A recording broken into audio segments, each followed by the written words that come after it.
Hello and welcome to Movie Phone. I like to call it the couch. Dude, seriously? The couch. Are you? Anyway, today we are going to rate Iron Man 2, which is a sequel to our classic Iron Man, starring Robert Downey Jr. and My favorite actor. Yes, we know. Also, Sam Rockwell is in my top 5 as well, so I'm a little bit biased when it comes to Iron Man 2 because two of my favorite actors are in there. But hell, let's just start out with the review, right? Okay, so Iron Man 2 had a lot to go on.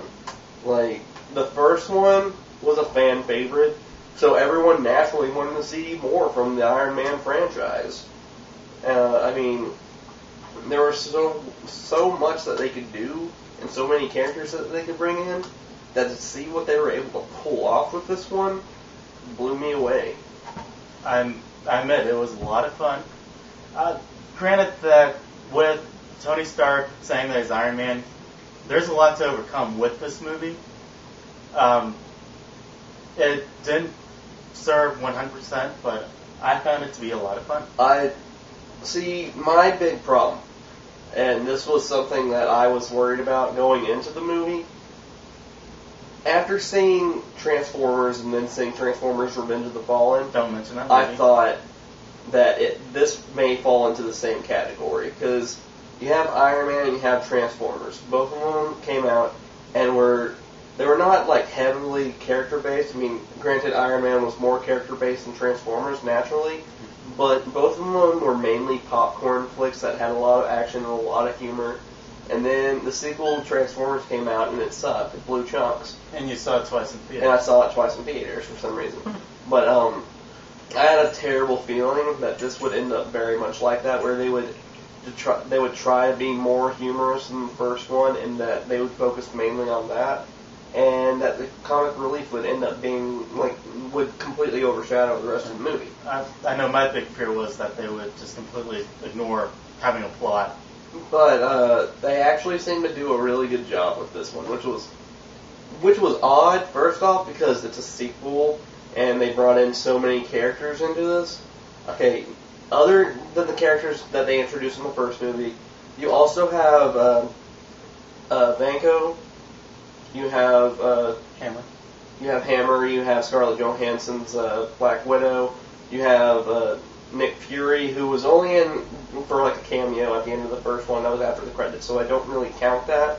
But you have so many characters being introduced and so many different ideas that it's going to be kind of hard to pull that off all in one movie. Mm-hmm. But they were able to, somehow sneak all of it in to where it actually worked. And they brought in War Machine and, continued all that. Right. And even though they switched actors, I thought Don Cheadle did a really good job, and I was glad that he was playing Rhodey this time around. So all in all, I thought the movie was really good. I enjoyed it. Some things that kind of were iffy were they didn't mention that Scarlett Johansson was Black Widow. They didn't refer to Whiplash as being Whiplash. Yeah.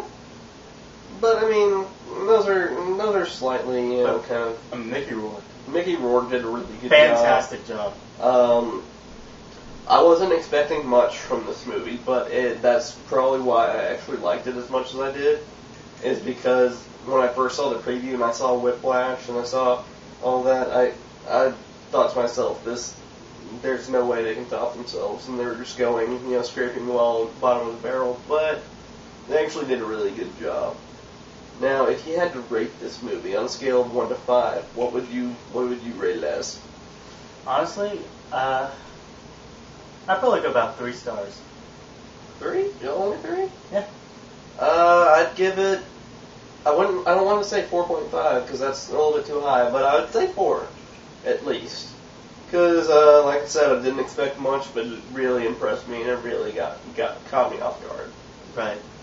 And I don't know. I think there was something a little off maybe for me. Because I know I went in expecting, I don't know what I was expecting, honestly. Yeah. But I went in, and it was just missing something. I love the Avengers references. That's what really made the movie cool. And make sure you stay after the credits. I didn't. Because, yeah, there's a special little scene, and... There's a Thor cameo. Not really so much Thor, but, there's a Do you have to reference. ruin it? Yes, I do. Chris Evans died at the end of Sunshine. Yeah, I found that out right before I watched Okay, it. now, wait up for next time, we're going to review Nightmare on Elm Street, the remake, and we're probably going to end up comparing it to the original. Oh, no, that's happening. So... Yeah, so stay tuned, and we'll be right back.